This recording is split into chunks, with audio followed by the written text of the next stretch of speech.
मैंने सरकार के अफसरों को 2 सूचनाएं दी हैं, जिस बात को आप प्रचारित कर सकते हैं। कुछ व्यापारियों को लगता है कि भाई अभी हम डिजिटल चले जाएंगे और हमारा टर्नओवर बढ़ जाएगा। पहले तो हमारा टर्नओवर कैश था तो हम लिखते नहीं थे, अब डिजिटल जाएंगे। अभी तो हम सब लाइन पे आना चाहते हैं, मोदी जी के साथ चलना चाहते हैं, लेकिन अगर उसके हिसाब से आप पुराना निकालोगे कि भाई तुम्हारा दिसंबर में डिजिटल में 2 लाख था, इसका मतलब कि तुम्हारा जुलाई अगस्त में भी 2 लाख होगा, तब तो तुमने 20,000 लिखाया था, चलो पुराना भी निकालो। मैंने सरकार के सभी अधिकारियों से कह दिया है, पुराना कोई पोस्टमार्टम नहीं करना है,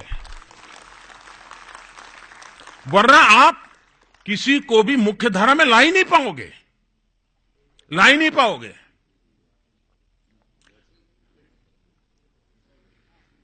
8 तारीख के पहले ऐसा ही हम चाहते हैं कि मजदूरों का शोषण बंद होना चाहिए, मजदूरों को उनका हक का पैसा मिलना चाहिए। आज क्या होता है, कैश देते हैं और कहते हैं इतना, देते हैं इतना। क्यों ऐसा करते हैं? कुछ मानो पूरा भी देते हैं, लेकिन उनको लगता है कि ये लेबर एक्ट में आ जाएंगे, इसलिए वो रिकॉर्ड नहीं रखता है। अब डिजिटल पेमेंट से वो लेबर एक्ट के अंदर आएगा। उसके लिए भी कुछ लोगों का कहना है कि साहब ये पुराना न खुले। मैं लेबर मिनिस्ट्री से भी कहा है कि 8 नवंबर के पहले, अब आप कहोगे भाई तुम्हारे यहां तो 100 एम्प्लॉई हैं, तुम डिजिटली 100 को देते हो, पहले तो तुम 10 ही बताते थे, अब पुराना भी निकालो, 6 साल का निकालो। ये अफसरशाही नहीं चलेगी। बहुत साफ हूं मैं इस देश के सामान्य मानवी के लिए ये सरकार जितना सकारात्मक कर सकती है उस करने के पक्ष में हूं। और इसलिए 8 नवंबर के बाद जो भी मुख्य धारा में आना चाहते हैं उनको अवसर मिलना चाहिए, और ये डिजिटल व्यवस्था के कारण ये संभव होगा। और देश का हर व्यक्ति जी ये अफसरशाही का जुल्म सहने को तैयार नहीं है, हम उससे मुक्त कराना चाहते हैं। और एक ऐसी सरकार है जो अफसरशाही से भी सामान्य नागरिक को मुक्त कराने के लिए खुद कदम उठा रही है। तो ये आगे की सोच, आप कल्पना कर सकते हैं, जब 6 मिनट में लोन मिल जाएगा, वो कितना बड़ा निर्णय कर पाएगा जी। उसके सामने मान लीजिए बाजार में कुछ खरीदने के लिए, बेचने के लिए किसान आया है, पैसा नहीं है, लेकिन वो अपना रिकॉर्ड तुरंत रिक्वेस्ट करेगा ऑनलाइन मोबाइल से, वो तुरंत अपना रिकॉर्ड देखेगा और 6 मिनट में लोन मिल जाएगा। तो किसान जो माल लेकर के आया है वो तुरंत खरीद लेगा, किसान का भी फायदा होगा, व्यापारी को भी काम हो जाएगा, बैंकिंग सिस्टम भी सरल हो जाएगी। इतनी संभावनाएं डिजिटल में पड़ी हुई है।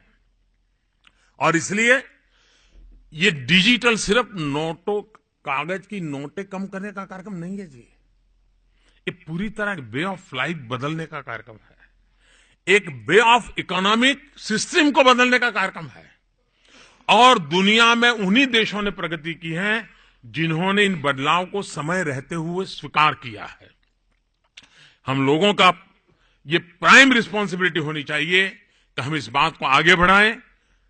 15,000 परिवारों को हर दिन इनाम आप पहुंच सकते हैं लोगों के पास। आप ध्यान रखिए कि आपके इलाके में किसको ड्रॉ लगा है, उनका सम्मेलन कीजिए। देखो भाई मेरे यहां 1,000 रुपया आ गया। ये बात आपको एनकैश तब होती है जब आप उसके साथ जुड़ते हैं।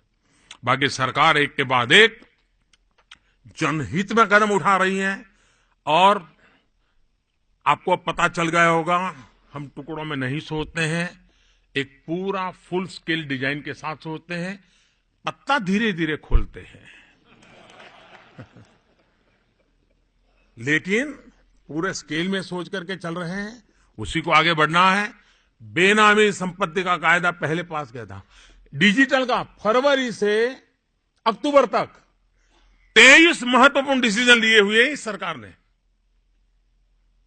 डिजिटल प्रमोशन के लिए फरवरी से अक्टूबर तक 23 महत्वपूर्ण डिसीजन लिए हुए हैं।